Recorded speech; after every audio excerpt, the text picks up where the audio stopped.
chiama Federico Volembini e la squadra è composta da Benetello Riccardo, Paolo Ross, Bobbato Davide, Gallo Giulio, Borgo Padova. Un bel applauso per i nostri partecipanti.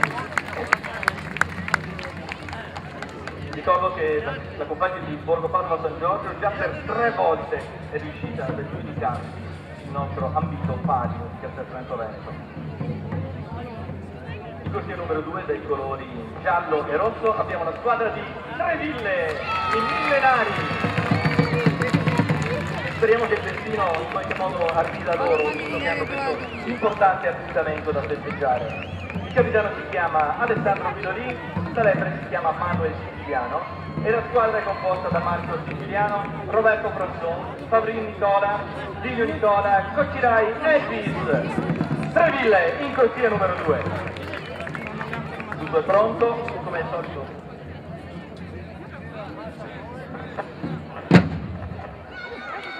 In questo momento sembrano regolari, peccato il simulato a Borgo Padova per un istante di comparone e allora la lepre di Treville.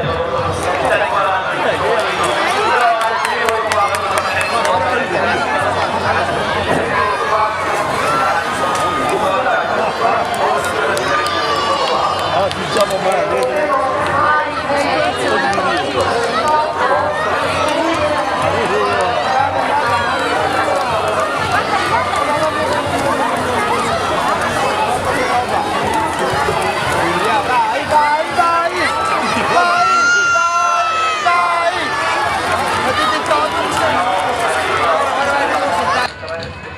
Esattamente nello stesso momento, anche con un grande a rovinare per terra, però anche la scala sono così.